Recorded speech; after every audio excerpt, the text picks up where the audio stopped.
চেষ্টা করবো। মল্লিকা, তোকে আমি বলি যে তোর তো কবি একদম দেবতার মতো মানুষ।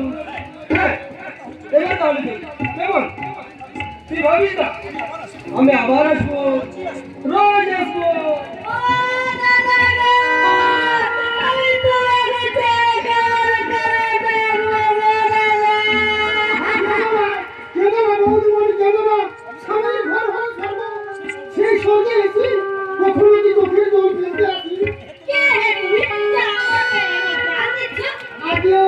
আমি হলাম এবারে পুরনো ঠাকুর রামু। চাকর তো এই পুরো সত্তর হয়ে গেল। আগে বলি চাকর যদি তো এই পুরো সত্তর হয়ে গেল। বৌদি, বৌদি, তুমি আবার কে আমার বৌদি বলে ডাকছো? মল্লিকা, ও আমার বন্ধু মিলন। ওই পুরুষ সত্তর হয়ে আমি বলে বন্ধু বলে পছন্দ করি না। মল্লিকা, তুমি বললো তোকে না উত্তর দিতে হবে না। তোমরা আবার যাও তো বাপু, আমি আমার স্বামীর সঙ্গে একটু গল্প করি। নিশ্চয় তবে বৌদি মনে নিশ্চয় তবে তোমার যে কথাটা বলার জন্য আমি এতদিন অপেক্ষা করেছিলাম সেই কথাটা বলে দিতে দাও। কি সে কথা? দিল্লিকে নাড়াবার সময় এই দাঁড়াবাবুকে আমার হাতে তুলে দিয়ে বলেছিলি, রামু তুই আমার খোকাকে দেখিস, রামু তুই আমার খোকাকে দেখিস। আমি গিরি মারবো তারিখেছি বন্ধু, আমি গিরি মারবো তারিখেছি। ছোট দুঃখ কষ্ট সহ্য করি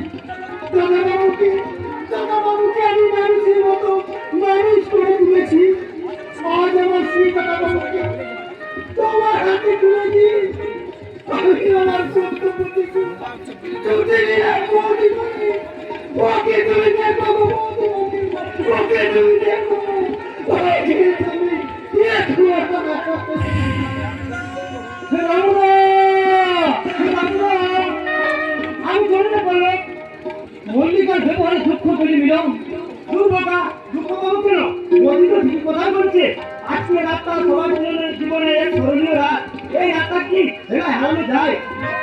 মিলন, তবে যাওয়ার সময় আবার তোকে বলে রাখছি, স্বামী হয়ে স্ত্রীর প্রতি সমস্ত কর্তব্য পালন করছি।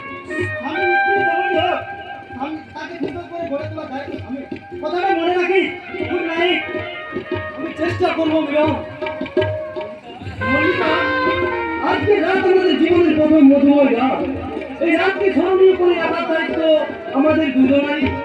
এসো মল্লিকা, আমাদের চাওয়া পাওয়ার পরিপূর্ণতায় এই মধুময় রাতটাকে আমরা সুন্দর করে ধরে রাখি। থামো বাপু, থামো। আজ আমি একটু ঘুমোবো। ঘুমোবে? হ্যাঁ, আজকে আমার প্রথম কাজ। সেই প্রথম দিনটা একটু আমি বিশ্রাম করে কাটাতে চাই। বেশ তো, তুমি আমার কোনো মাথা রেখেছো আর আমি তোমার মাথায় হাত বুলিয়ে দিই। ও বাবা, এই আমার কি আবদারের কথা গো। আমি ওর কোলে মাথা রেখে শুই আর ওর আমার মাথায় হাত বুলিয়ে। না বাবা না, আমি আমার মেয়ে নয় বাপু। হ্যাঁ মল্লিকা, আমি তোমার স্বামী মল্লিকা। থামুন বাপু, থামুন। স্বামী হলে তুমি তো আর আমার আসল স্বামী মল্লিকা, না, মানে এই তো আমার আসল স্বামী গো। তাই বলছিলাম কি, কথাটা না হয় পরে করি। তোমার এই এলোমেলো কথা ঠিক বুঝতে পারছি না মল্লিকা। ভালোভাবে কথা বলবো, তারপর ভালোবাসার গান শুনিয়ে তোমার মনটা ভরিয়ে দেবো। তাহলে এখন একটা গান গাই। যদি খোপা বাঁধি চোখে লাগাই কাজল, যদি গুরু না চাই কত ছেলে পাবো। যদি খোপা বাঁধি চোখে লাগাই কাজল, যদি গুরু না চাই কত ছেলে পাবো। সবাই বলে ভালোবাসি, আমি গোলকুন্ডা সেনাপতি, আমি গোলকুন্ডা সেনাপতি।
ভেবেছিলাম তুমি একটা শিক্ষিত সুরুচিপূর্ণ মেয়ে, কিন্তু তোমার অন্তরটা যে তো নোংরা তা আমার জানা ছিল না। কি বললে আমার? বেরিয়ে যাও, এক্ষুনি আমার থেকে বেরিয়ে যাও। কে হে তুমি লাখের বেটা, যে তোমার কথা আমাকে এই বাড়ি থেকে বেরোতে হবে? যে আমাকে কন্ট্যাক্ট করে এই বাড়িতে নিয়ে এসেছে, সে যতক্ষণ না বলে আমি এক পা নড়ব না। হে মল্লিকা! চোখ রাঙাবেন না বাবু, যে আমি তোমার ঘরের বউ নই, যে যা খাইতে চমড়াবে। ওমা, সত্যি করে বলো তো, কে এই মেয়েটা? কে ওকে এনেছে? এ কার সুন্দর কিসের কোনটা? কে বলেছো সত্য?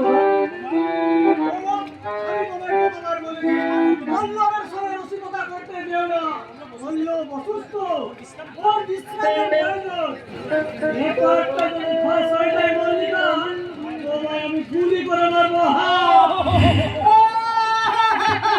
এই দেখো, তুমি আমার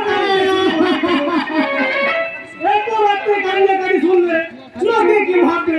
ছি ছি ছি ছি। লোকটা আমার মাথা কাটা যাবে।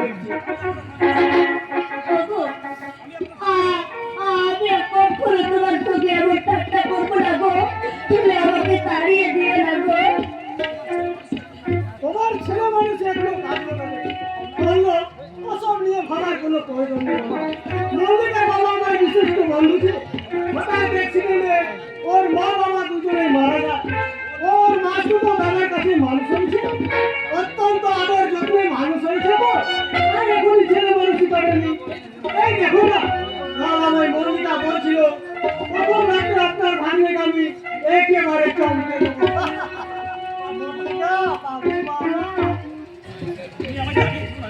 তুমি আমার তাড়িয়ে দিও না গো, আর কখনো তোমার সঙ্গে আমি আবার ঠাট্টা করবো না গো, কখনোই না। তোমাদের এলোমেলো কথা ঠিক বুঝতে পারছি না। আমার দম বন্ধ করে দিচ্ছে, মাথার মধ্যে একটা পড়ছে অসংখ্য চিন্তা। বিশ্বাস অবিশ্বাসের মাঝে দাঁড়িয়ে নিজেকে আমি একটু একটু করে হারিয়ে ফেলেছি। মামা, এবার মনে হয় আমি সত্যি সত্যি অসুস্থ হয়ে যাবো। তোমার যে ওষুধটা আছে বাবা, আছে ওখানেই আছে বাবা। এই নে বাবা, এই নে। একেবারে দুটো চিড়িয়ে খেলে বাবা, খুব ভালো টেনে রে বাবা। নে নে নে, খেয়ে নে।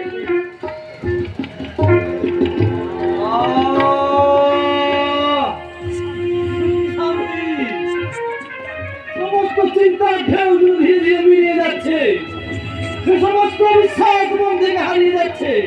আমার ভাঙা মনা দোষণ কুসুমের হাত ছাড়ি। মামা, তুমি দেখো আজ আমি কত সুখী। তোমার মৃত্যুর সঙ্গে আমার অন্তরে বাজে না। আমার দুর্বল মনে হাজার ভিন্ন মন।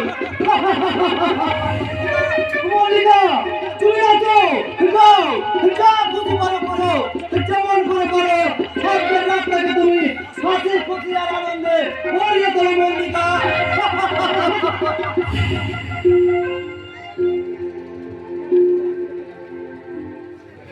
যাও মল্লিকা, ওকে তুমি ঘুম পাড়ানির গান গেয়ে ঘুম পাড়িয়ে দাও।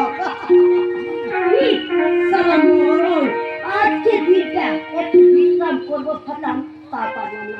এসো গো বাবু, আমি তোমার ঘুম পাড়ানোর গান শুনিয়ে দিই। এসো, তুমি আমার কোলে মাথা রেখে শোও। ঘুমের দেশে ঘুম পড়িলে পড়িয়ে না,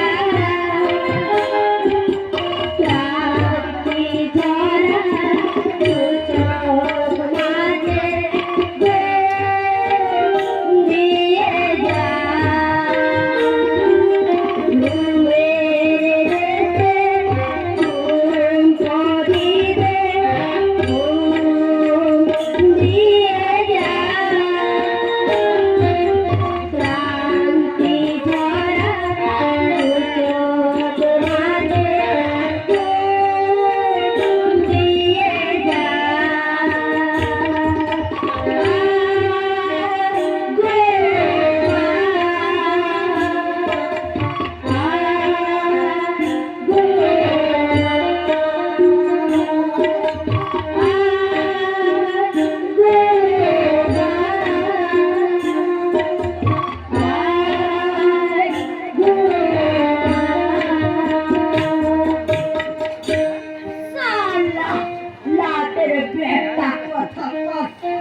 সালা নকল বল সেজেছি বলে সব সময় আসল সমাজ দিতে চায়।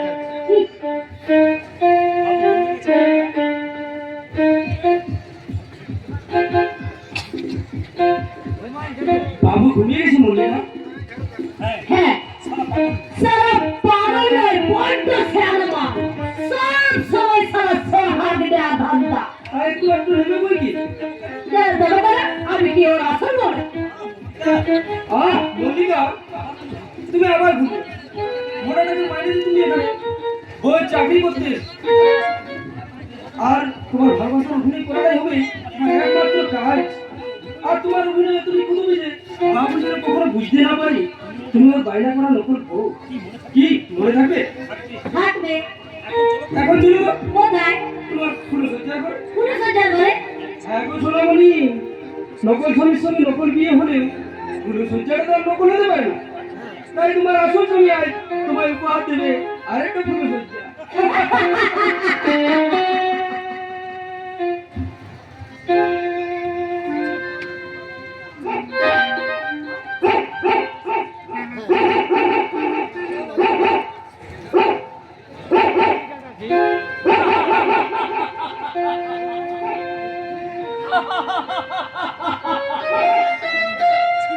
ছিনিয়ে নিয়েছি, হুকুমগুলোর সামনে কামড়া কামড়ি করে ছিনিয়ে